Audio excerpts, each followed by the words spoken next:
Today. வக்பு சட்ட திருத்த மசோதாவுக்கு எதிராக தமிழக அரசு தொடர்ந்து எதிர்ப்பு தெரிவிக்கும் என்று பள்ளி கல்வித்துறை அமைச்சர் அன்பில் மகேஷ் பொய்யாமொழி பேசினார். நாகை அபிராமி அம்மன் திடலில் மக்கள் விரோத மத்திய பாஜக அரசின் வக்பு திருத்த சட்டத்தை திரும்பப் பெற வலியுறுத்தி இந்திய யூனியன் முஸ்லீம் லீக் சார்பில் கண்டன ஆர்ப்பாட்டம் நேற்று மாலை நடந்தது.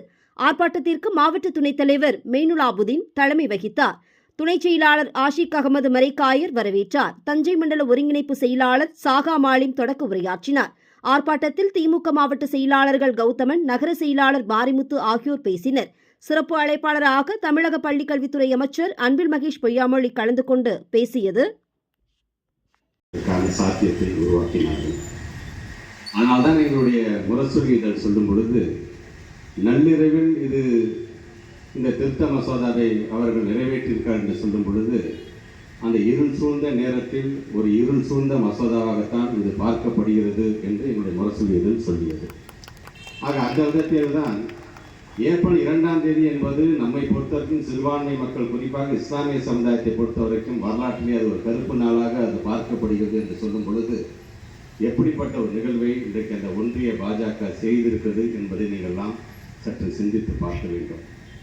நம்முடைய மாண்பு தமிழ்நாட்டுடைய முதலமைச்சர் தொடர்ந்து உங்களுக்காக குரல் கொடுக்கக்கூடியவராக, திராவிட முன்னேற்ற கழகம் என்பது என்றைக்குமே சிறுபான்மை மக்களுடைய அரணாக விளங்கும் என்பதை பறைசாற்றுகின்ற விதமாகத்தான் சட்டமன்றத்திலே அதை எதிர்த்து ஒரு தீர்மானத்தை அவர் கொண்டு வந்திருக்கிறார்.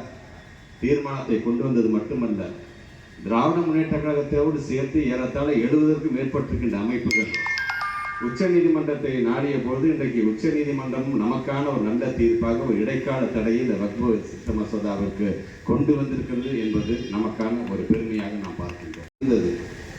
ஆனால் திடீரென்று இந்த ஒன்றிய பாஜக பக்கத்து வீட்டை எட்டி பார்ப்பது போல, பக்கத்து வீட்டில் ஒரு பஞ்சாயத்தை இவர்களாகவே உருவாக்கி இவர்களே அதை தீர்த்து வைப்பது போன்ற ஒரு நிலையை உருவாக்கி இன்றைக்கு அதில் இஸ்லாமியர் இல்லாத ஒரு இருவரை நாங்கள் உறுப்பினராக நாங்கள் நியமிக்க போகிறோம் என்று சொல்லுகிறார்கள்.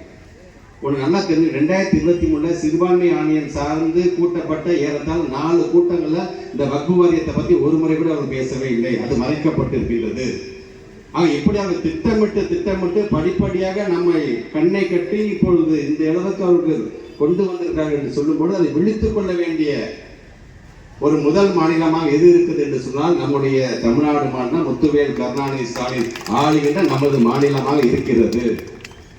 அதற்கு நீங்கள்லாம் அவருடைய முதலமைச்சருடைய கரத்தை வலுப்படுத்துகின்ற விதமாக தொடர்ந்து நீங்கள் எப்படி நாங்கள் உங்களுக்காக நிற்கின்றோமோ நீங்கள் எங்களுக்காக நிற்கின்ற உங்களுக்காக, அது குடியுரிமை திருத்த சட்ட மசோதா காலத்திலிருந்து நாங்கள் சொல்லுகின்றோம்.